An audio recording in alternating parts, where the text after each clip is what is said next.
Pourquoi les femmes sont toujours sous-représentées sur Internet? Seulement 20%. C'est la proportion des contenus qui concernent les femmes sur l'ensemble d'Internet. Un chiffre globalement faible et qui devient presque insignifiant lorsqu'on zoome sur l'Afrique et plus particulièrement sur la République démocratique du Congo.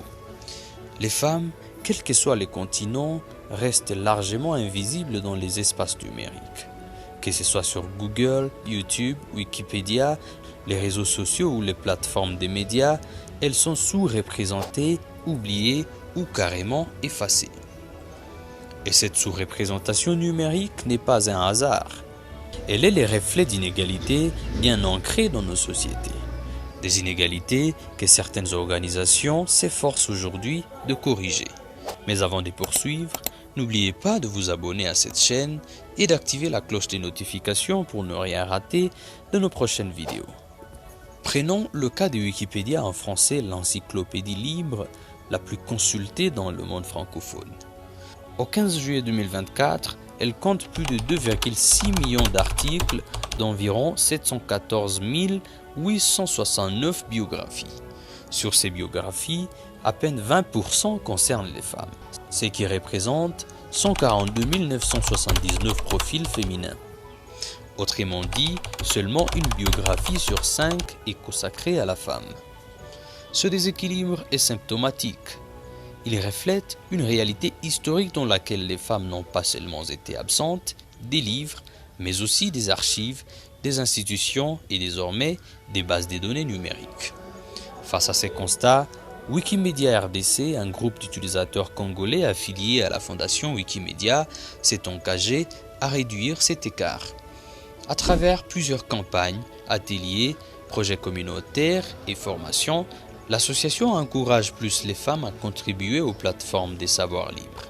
L'objectif est de renverser la tendance, article par article, contribution après contribution. Lydie Malikidogo, contributrice active et chargée de communication de Wikimedia RDC, nous partage les stratégies mises en place par le groupe pour former, encadrer et motiver les femmes à documenter leurs propres récits et à valoriser d'autres femmes invisibilisées dans l'histoire ou dans les médias. Préparer plusieurs activités au courant de cette campagne. Dans la conférence, on l'avait fait hier et c'était sous les thèmes à quoi ressemblerait un Internet féministe. Peu de pourcentage sur les femmes sont sur Internet. Et du coup, pour nous, notre objectif, c'est d'écrire sur les femmes. Et c'est nous, les femmes, qui devons écrire sur notre propre histoire. Ce n'est pas les hommes qui vont venir écrire sur notre histoire. Et pourtant, nous, les femmes, nous sommes là. Oui, il y a des femmes aussi qui veulent savoir beaucoup plus sur ce qui est du numérique, mais ils n'ont pas de connaissances.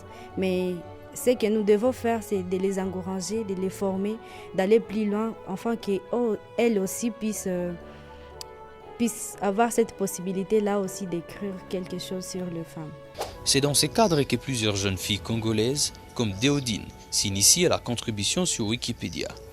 Elle ne cache pas sa fierté d'avoir rejoint ces mouvements et de participer à un Internet où les femmes comptent, pèsent et sont de plus en plus visibles. Déjà, je me trouve à mesure d'expliquer aux femmes qu'elles aussi, elles ont un mot à dire en créant des contenus, en faisant dire ce que les autres ne disent pas par rapport à leur sujet. Et tout au long de cette formation, on nous apprend comment créer des contenus sur Wikipédia, des contenus exclusivement féminins vu que je suis une femme. Ce type de participation active permet non seulement d'échanger les statistiques, mais aussi d'inspirer d'autres femmes à se lancer. Car chaque article écrit, chaque image ajoutée, chaque source partagée constitue une mémoire féminine sur le web.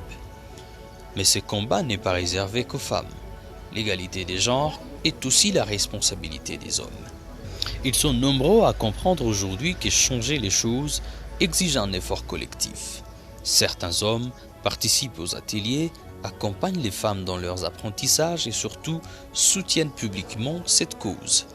Ils appellent les femmes à ne pas se laisser invisibiliser, mais reconnaissent aussi leur propre rôle dans cette dynamique à transformer. En participant à la visibilité de la femme sur Wikipédia, nous avons tous la même chance que qu'ils ne se laissent pas cariotyper par le message. Ce qu'on dit dans nos quartiers, il est Niviabanaou, mais si tu fais ça, tu ne vas pas te marier en fait. Elle doit aller au-delà de ça, elle doit savoir qu'elle a la même chance que ses congénères hommes. Ces initiatives, portées par les bénévoles à travers tout le pays, poursuivent un objectif simple mais essentiel, faire en sorte que les femmes deviennent elles-mêmes le changement qu'elles aimeraient voir sur Internet. Ce n'est plus seulement une question de représentation, c'est une question de justice, de mémoire et d'équilibre. Internet est aujourd'hui le principal espace de diffusion d'informations, de l'histoire, de la culture et de la science. Si les femmes y sont absentes, alors c'est toute notre mémoire collective qui est biaisée. Il est temps de changer cela, en écrivant, en documentant, en partageant et en donnant la place à toutes les voix et surtout à celles qui ont trop longtemps été réduites au silence. Alors posons-nous cette question. Et si à partir d'aujourd'hui, on décidait de rendre le web plus juste et plus équilibré? Abonnez-vous, activez la cloche et on se retrouve très vite